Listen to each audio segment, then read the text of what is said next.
These are also, see the difference in the stalk on these tomatoes? Thicker. These are the first ones I put out. I put this horse barn bedding on it with the manure in it, and look how thick it is. So immediately I said, okay, that stuff, yeah, get him back, honey, he's gonna ruin them. Okay, immediately I realized there is a lot of potassium in this horse barn bedding here. I mean, look at the size that it gave me. And then the fruits are filling out. They're bigger than before, too. So now, I've used horse barn bedding before.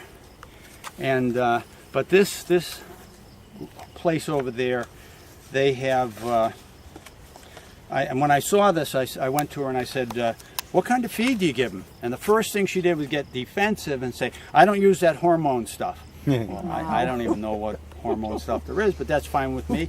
So, but then I told her, I says, your horses are passing a lot of nutrition and it's really benefiting me. And so she gave me, let me just read you what's in here. It says, these are different, there's different types. This is the main feed, and then they have other supplements they give them. These horses are fed well, okay? And that makes a difference as to the quality of the manure, because all the excessive nutrition comes out and it goes in here. So they have wheat middlings, dehydrated alfalfa meal, cane molasses, soybean hulls, soybean oil, calcium carbonate, vitamin E supplement, rice bran, cooked corn flour, salt, ground corn, some natural and artificial flavors added, iron oxide, vitamin A, sodium selenite, that's a selenium, vitamin D3, dehulled soybean meal, canola meal, dicalcium phosphate, monocalcium phosphate, that's DAP and MAP, those are two phosphate fertilizers, so they feed horses fertilizer. Animals can eat fertilizer, people can't. And so so I'm getting phosphates too here. Ground flaxseed, selenium, yeast, magnesium oxide, yeast culture, dried plain beet pulp, theanine, zinc sulfate, copper sulfate, manganese sulfate, biotin, cobalt sulfate, calcium iodate, that's an iodine, vitamin B12, riboflavin, folic acid, thiamine,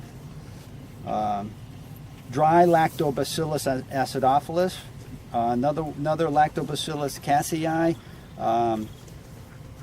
bifidobacterium, thermophilum. But it depends on what they're fed, because that depends on the manure. Because I've used this type of manure before, and I have not had these results. But you know, somebody could just be scrounging by trying to feed their horses and not getting much. And then, there's more there. And then not only did they give you the trace elements, a number of them in salt form, those are the sulfates. But then down here, they give them all in complex. Their zinc amino acid complex. So these are all mixed with amino acids. So they have two forms of trace elements. I mean, this is a really good formula, I suppose, and all the other stuff, because it is really cranking out some nice growing tomatoes. And you can see the difference in the stalk. Now, the other stalks will catch up. They just had no water and whatnot, and they didn't have the manure. This is one of the first places I put this bedding, was on these here. These